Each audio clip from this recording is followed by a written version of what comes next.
Masai Ujiri is gone from the Toronto Raptors. Shams Charania first reporting Masai is done. It's unbelievable. I just can't believe it as it comes out of my mouth. Out as vice chairman and president of the Toronto Raptors, Shams added, Maple Leaf Sports and Entertainment and Masai Ujiri have decided to part ways as Ujiri was entering the final year of his contract. Trey, how do you feel about this? I mean, we got to hear mostly from you, man. You're actually a Raptors fan. For me, I was just shocked that it happened. The timing of it, good for us making a show, coming in like half an hour before we're getting ready to record. No doubt. Thank you to the Raptors. But the fact that the draft happened the last 2 nights, assumedly Masai was involved in the decisions made to take Colin Murray-Boyles and forget the name of their second round pick from last night, nonetheless. Very strange that he would be involved at all in deciding the new guys that are going to be coming into Toronto, only to be let go a couple of days later, a few hours, if we're being quite honest, from the second round. So, yeah, this was a shock. There have always been rumors that Masai was desired by other teams throughout the league. There is he's on an expiring contract, and MLSE apparently didn't want to pay him. But I always thought whenever Masai leaves the Raptors, it would be him choosing to go somewhere else, to start fresh somewhere, never them saying goodbye to him. Yes, I'm totally with you on that. And that's why I included that second part where Shams notes they have parted ways. Usually when you hear that about a coach or anybody in the NBA world, they just fired him. In this case, I sure do think Masai Ujiri is just ready to move on in life. He's been there for 12 years.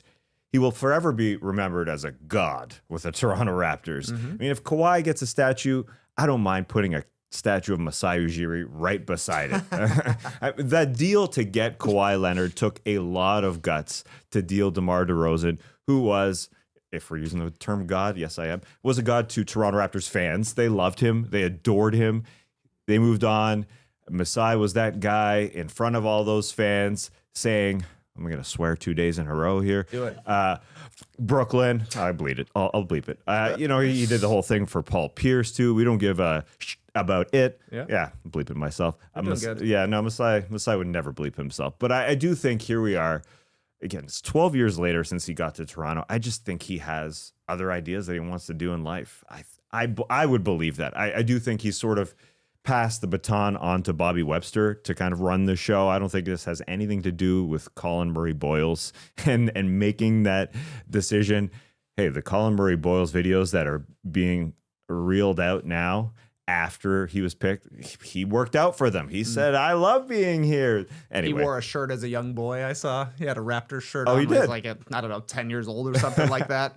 It is good that they have a ready-made replacement. Like Bobby Webster is the guy in waiting for a few years at this point, and it kind of seemed like maybe a team would poach Bobby Webster before Masai ever actually left Toronto. That's how his standing has increased amongst NBA circles. Masai really helped get the Raptors relevant in the NBA. I think Josh Lewenberg is mentioning the Raptors, when Masai took over, had a 5-year playoff drought and had won 1 playoff series in their existence. With Masai there, 8 playoff appearances. They won 57% of their games, which is the 5th best since Masai took over. And then, of course, won the championship in 2019, making the incredible move to bring in Kawhi Leonard and sending away a franchise mainstay in DeRozan. But all the moves prior to that as well really worked out, getting Ibaka, getting Marc Gasol, finding Fred VanVleet, making Pascal Siakam into an all-star. It was just like hit after hit after hit after hit. Moving on from Dwayne Casey even. Yeah, he was super smart about it, built the team up, and then,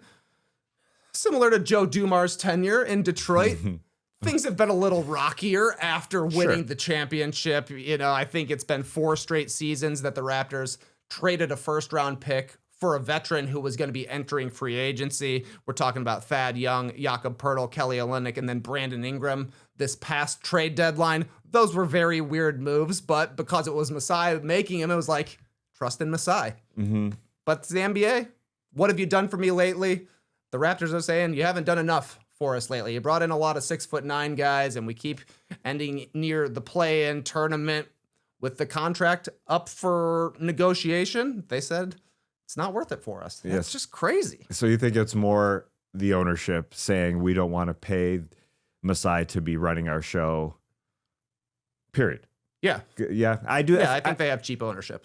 Yeah, I think it's a 50-50. That is, yes, it's potentially part of it. I do think Masai is ready to move on. And other franchises may be willing to pay him more. I can't disagree with that. But I don't even know if he stays in the NBA.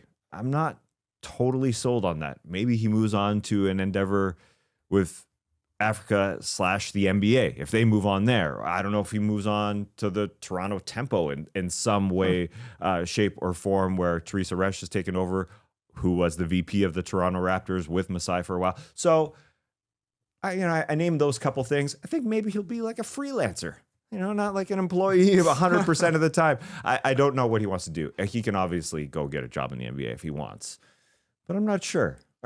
And maybe he demands too much money. I don't know. I don't see it. I don't see the Washington Wizards connection that used to be there or the Knicks connection that used to be there. But maybe there is one that I'm just missing. I don't have one jumping out to me. Yeah, I don't know off the top of my head either because, like Leon Rose seems pretty entrenched in New York. That was always an opportunity for Masai. The Wizards just changed over their front office, so they're probably not going to make a move. Maybe he just sits out for a couple of seasons and then whether or not a team decides to wow him with a big-time contract to lure him back, maybe. Or like you're saying, he's got a lot of off-court interests as well with NBA Africa, Basketball Without Borders, that kind of stuff. Yes. So Masai, leaving the Toronto Raptors, the end of an era as you went through the playoff series victories. Yes, it was a different world, a different pre-Masai. It was a bad run, but Masai changed things. So we'll see what Bobby Webster's got. Like, does he have the same opinions as Masai? I assume they have some sort of overlap, but maybe he likes guys that are 7 feet tall. Maybe it's not just 6'9" guys. He could like people of any height. Yeah, I do wonder, even yesterday or 2 days ago now, when they drafted Colin Murray Boyles, was it Bobby or was it Masai? Because I think him being there that long kind of already was saying, it's your turn, Bobby. Because Bobby was doing a lot of the work, doing a lot of the media work. So TBD on the future of the Toronto Raptors, but it was a great 12 years. That is for sure.